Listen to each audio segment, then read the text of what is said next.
Hello there, very good evening. You're tuned on to Tuesday's edition of Primetime News. We're coming to you live and direct this evening from our Newsfirst studios in Colombo. Joining on the news tonight, I'm Joel Outscoon. And I'm Nicola D'Souza. We start off with a look at tonight's top stories. Cabinet yet to decide on fuel and gas prices. Sri Lanka rupee hits record low of 158 per dollar. Graduates march to the Presidential Secretariat demanding employment. Azad Sali makes revelation of political influence. Construction of new Kalani Bridge underway to solve Colombo traffic.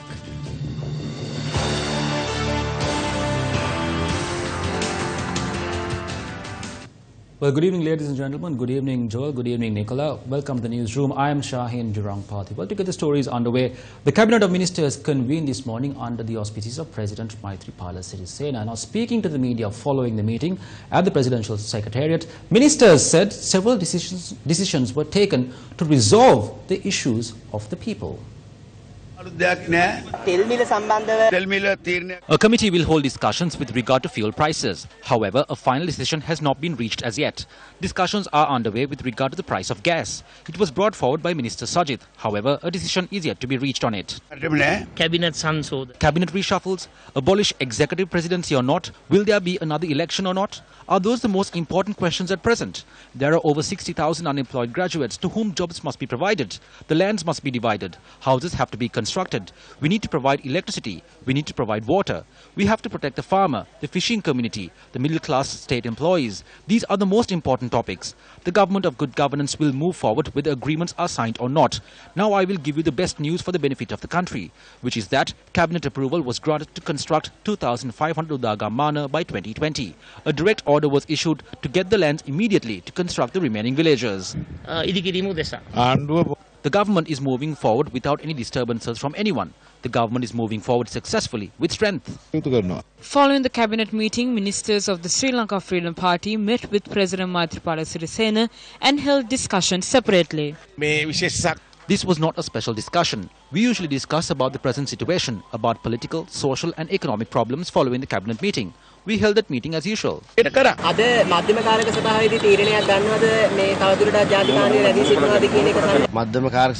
that question after the meeting of the Central Committee. As the Sri Lanka Freedom Party, we are hoping to move forward with the strength of everyone. We have received the message that everyone is with the President in moving ahead while protecting the SLFP.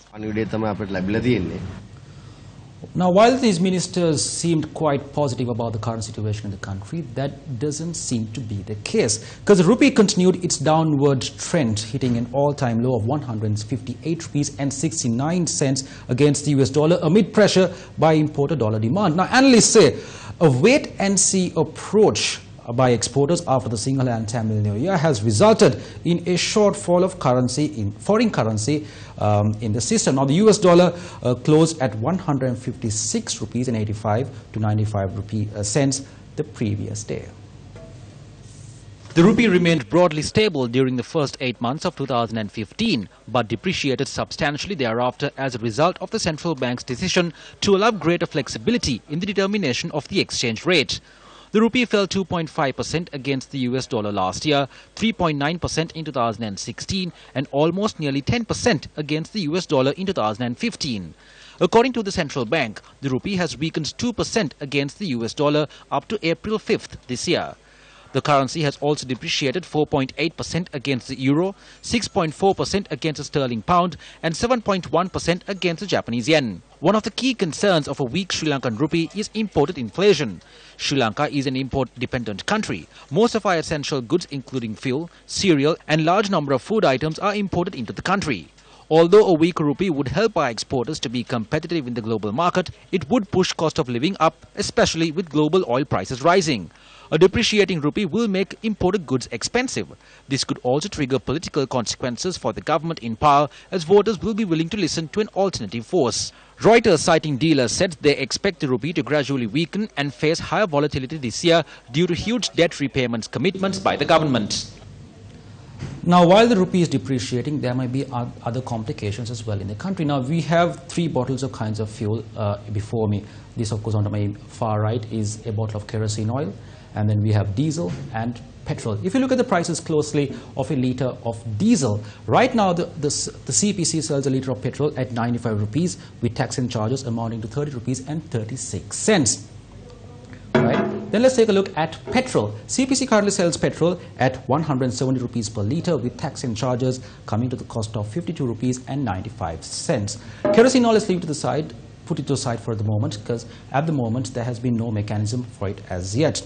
Now, to give you a run-through of why the situation, why we're talking about this now, in a report issued in August 2017, which is last year, Sri Lanka was given until March this year to introduce a price formula for fuel, following a directive made by the International Monetary Fund.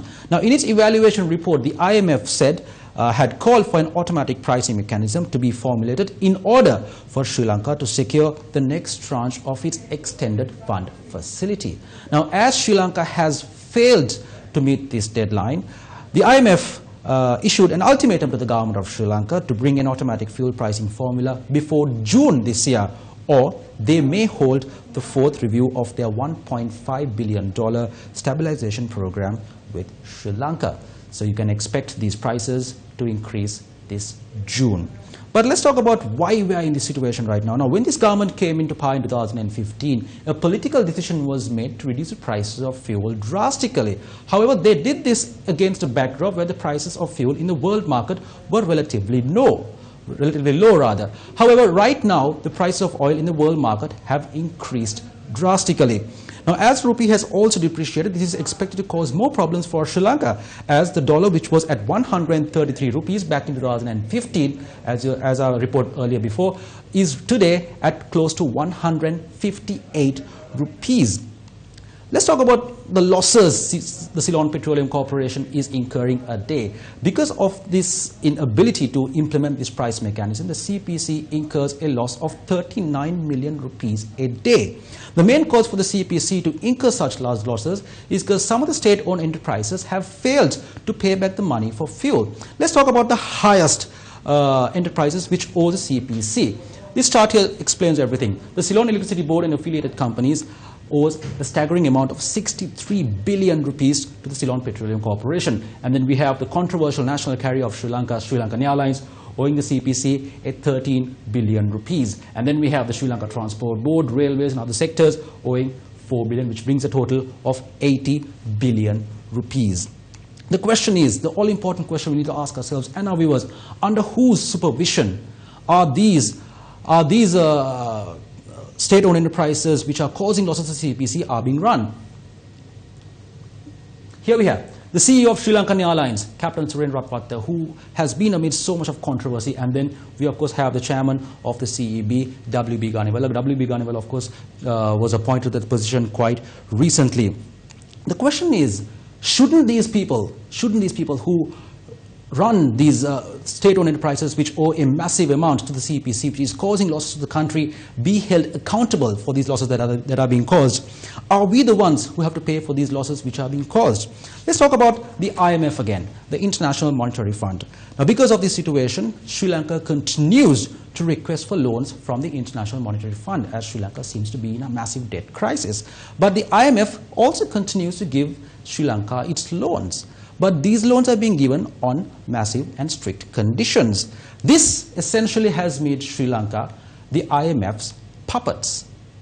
Yes, Sri Lanka is IMF's puppets. If you really think about it, this is also a form of what we call neo-colonialism. We were once invaded with arms, but this time what is being done is Sri Lanka is being owned and invaded with the use of loans and funds. If you think about it, what did China do? China also gave us loans at high interest rates for projects which were implemented without following proper tender procedure. This is exactly what the IMF is doing right now as well. This begs a question as well. What did former President Mahinda Rajapaksa do? What did our incumbent Prime Minister Ranil Wickremesinghe? What is he doing right now? And the biggest question is, what is President Maithripala Sirisena doing to stop these loss-making institutions?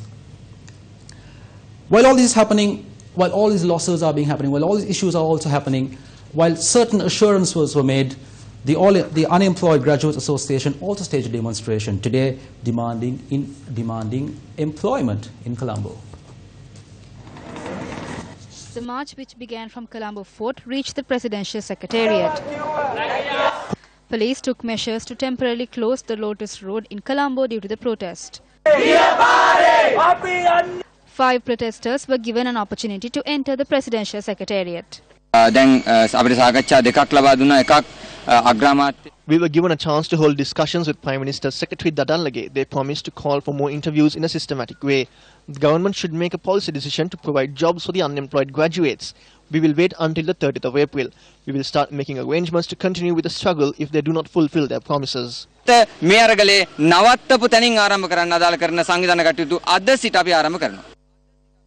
crisis after crisis. While all these issues are taking place, there is also an internal crisis within the ruling party, the United National Party. Now, the UNP Reforms Committee, which consists of 12 members, convened at Temple Trees today.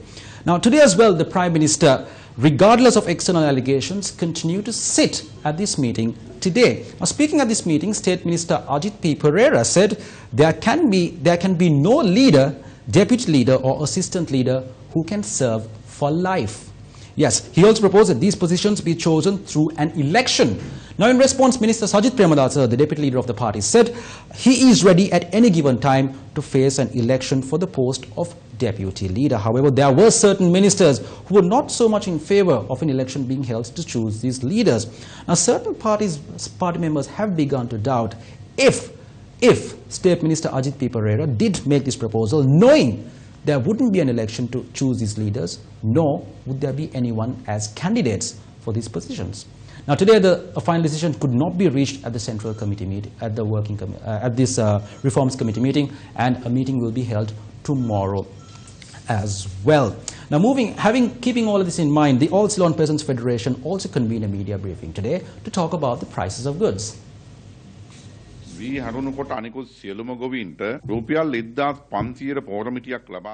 All farmers except for paddy farmers are given a bag of fertilizer for 1,500 rupees. The government announced this program will come into effect from the 7th. It's been 2 weeks, and yet there is no fertilizer in the shop which is available for 1,500 rupees. Rather than selling it for 1,500 rupees, they are selling mixed fertilizer for 3,000 to 4,000 rupees. The government does not have time to solve this issue. In short, what will happen if a cattle herd enters the parliamentary ground? The herd will have conflicts with each other. That is the situation. The cabinet of ministers have fallen into such a sorry state, they have nothing else to do except to delay everything. The heads are shallow. While they portray to show the increase in gas and milk powder prices, they are playing games on the other side.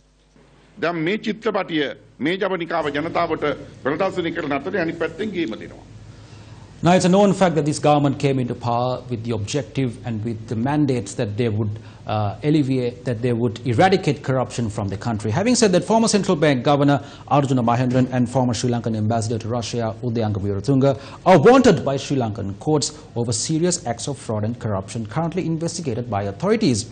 Now, however, they have not been brought back to Sri Lanka for these legal proceedings. Interpol issued red notices on Mahendran and Weeratunga, and the latter is currently being detained in the United Arab Emirates. Inspector General of Police Pujit Jayasundara today said requests have been made to repatriate former Sri Lankan Ambassador to Russia Udayanga Weeratunga, adding it depends on decisions of the United Arab Emirates. The IGP noted if UAE institutes legal actions against Weeratunga over the reason for his arrest, Sri Lanka cannot interfere in that process. Sri Lanka police believes they can arrest former Central Bank Governor Arjuna Mahendran in the coming days and bring him to Sri Lanka, as the conditions in Singapore are different from those in the United Arab Emirates. Udayanga Weeratunga has been named as the chief suspect in the case filed in courts over the controversial purchase of MiG fighter aircraft, and he was arrested by UAE authorities on the 26th of March. Newsfirst has learnt the UAE has requested Sri Lanka to make a request for the extradition of Udayanga Weeratunga. However, it has come to light, though Sri Lanka and UAE signed an extradition treaty in 2009, it has not been ratified in Parliament, and this has posed as an obstruction to the process of bringing Weeratunga to the country. A senior-ranked government officer said, though there is no extradition treaty, attempts can be made to bring back Udayanga Weeratunga to the country under the United Nations Convention Against Corruption. Sri Lanka will have to present facts on the matter during legal proceedings instituted in the UAE. Investigating officers claim though the Sri Lanka ambassador to the UAE must play a crucial role in the process, the ambassador Sulaiman Jifri Mohideen is not providing sufficient cooperation.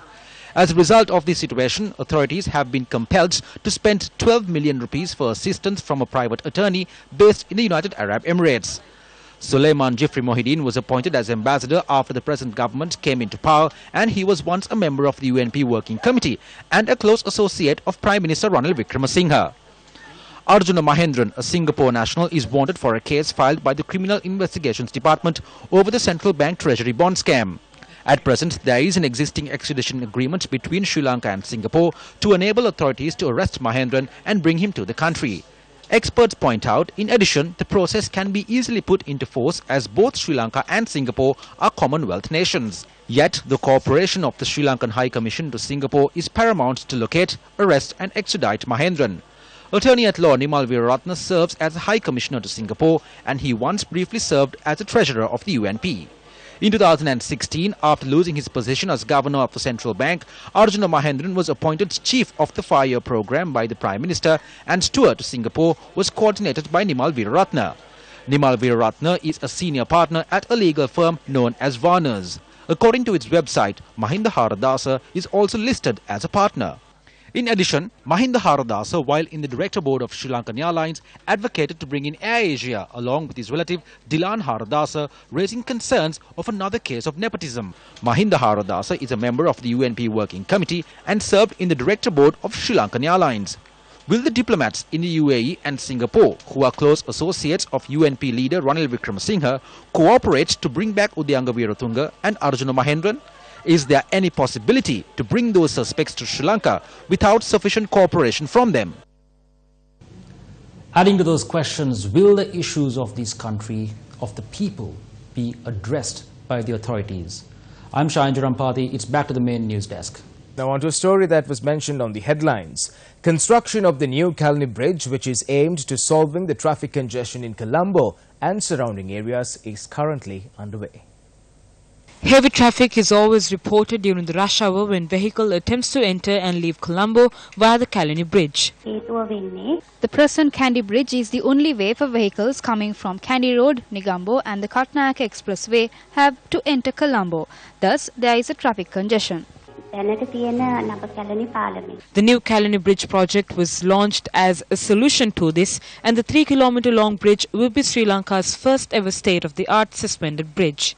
The 6-lane bridge will run over the Kalani River with necessary interchange and access roads. The Japan International Cooperation Agency is providing a financial assistance of 35,020 million Japanese yen for the construction of this bridge. The government has claimed 12.9 hectares of land for this project, and the bridge will link to the Colombo-Katnayaka Expressway as well. Construction is to be completed in 2020. President Maithripala Sirisena says a new cabinet will be appointed next week. The head of state had expressed these views during an interview with the BBC's Sinhala service in London. We are hoping to appoint the new cabinet next week. We can present the new cabinet to the country next week. It is better to appoint a new cabinet than having a cabinet reshuffle. I will appoint a cabinet with subjects accurately divided based on a scientific method.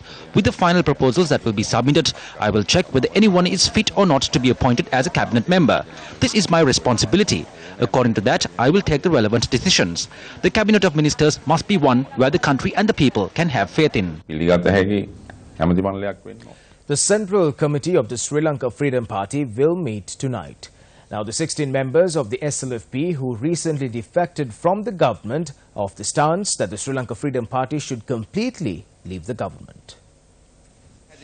We must be clear, the 16 of us have decided to take seat in the opposition while representing the Sri Lanka Freedom Party, and that there is no change in that decision. The opinion of the SLFP is that 400,000 of the 470,000 who voted for us think the government should be toppled. We do not intend to break away from the party at any instance. Even though there are those in the joint opposition, they are still a part of the United People's Freedom Alliance, and the UPFA is still functioning. So is the SLFP. Everyone will reunite at the correct time. We believe that President Maithripala Sirisena and President Mahinda Rajapaksa, together with everyone in the UPFA and SLFP, should unite as one to build an anti-UNP movement. This system should be changed. The agreement was for 2 years, and those 2 years are over now. We cannot continue any further like this. We tried to reach a common consensus, which is why we went ahead with this decision. The following is a revelation of the latest alliance. This was a lead story in a number of national newspapers. The Prime Minister was attending a New Year celebration organised in Suduvalla, Maradana. The event was organised by Colombo Urban Councillor Kitsiri Rajapaksa, and the newspaper reports he was seated close to the Prime Minister and that mementos were exchanged among them.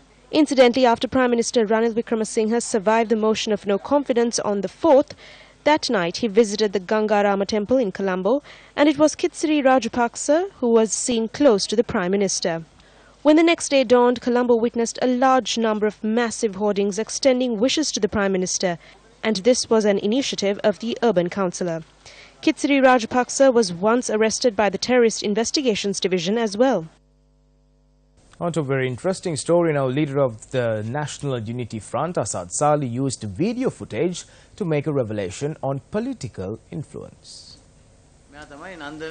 This is Nandana Lokuvitana. He is involved in all Rajapaksa transactions. He is the person involved in the Marriott Hotel. He was brought here for the tyre factory.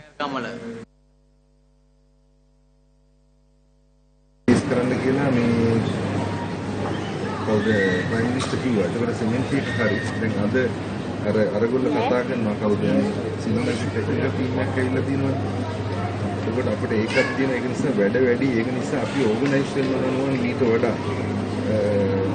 මොකද ඒ කියන්නේ ඔයා දන්න sauces හරි මේවා හරි පාවිච්චි කරලා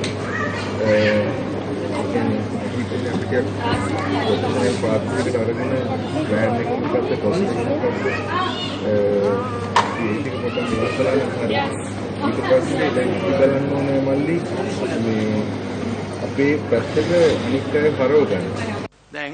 This is Lokuvitana speaking in the airport to another person about cement. He says the Prime Minister has cleared it. He purchased a tyre factory. This person who handled the money of Mahinda Rajapaksa needs to be in prison. But he is engaged in deals with the government. Who is the government dealing with? He is from the companies held by Malik Samaravikrama. In his statement, he says the cement will be given to him and hold discussions with the other party and ensure people from the other side turn to their side. They want to turn as much as possible to their side. Such traitors have been brought here. So when such people are brought here, will anyone else bring foreign exchange to the country? No one will come. The UNPers who are firm must speak about this. There are 100 plus members in the UNP.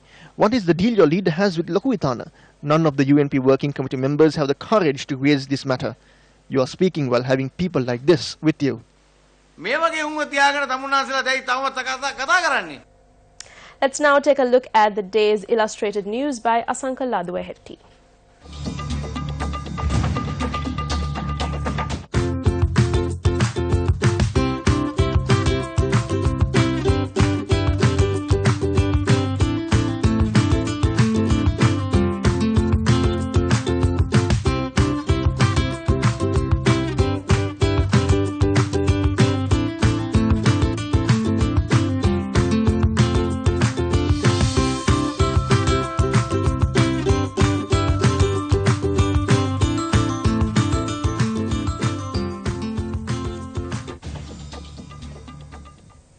On to a very timely topic now. Is Sri Lanka ready to battle the southwest monsoon?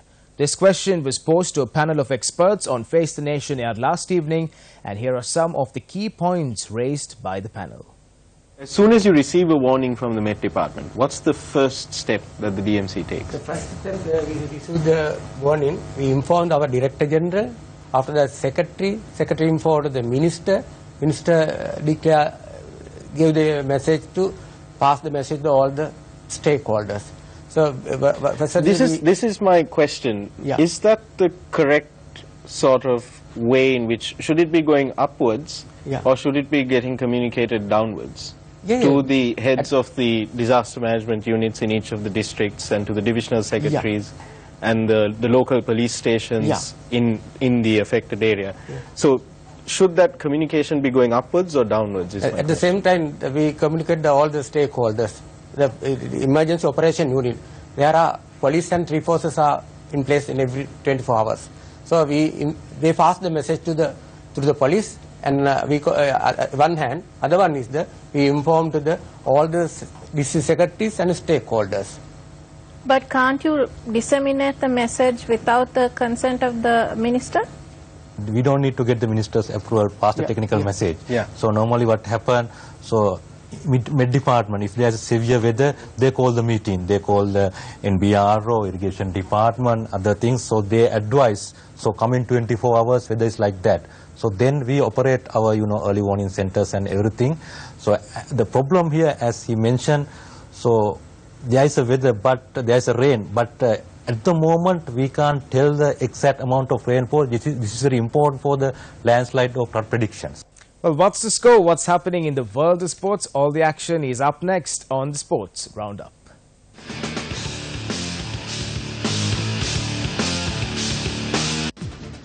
The Dambulla team recorded a 5-wicket win over Colombo in the Sri Lanka Cricket Super 4 Provincial Cricket Tournament. Batting first in Dambulla, Colombo posted 210 runs and in response Dambulla scored 359 runs.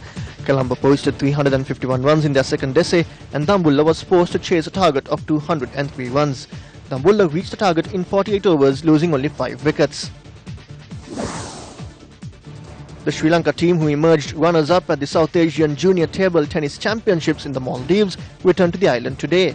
Sri Lanka were adjudged runners-up in the Under-15 and Under-18 boys and girls events. In addition, Sri Lanka won bronze in the Under-12 boys and girls category. The Sri Lanka-South Africa series, scheduled for 2019, was announced today. The series includes 2 test matches, 5 ODIs and 3 T20 matches. The series will be played between February and March next year.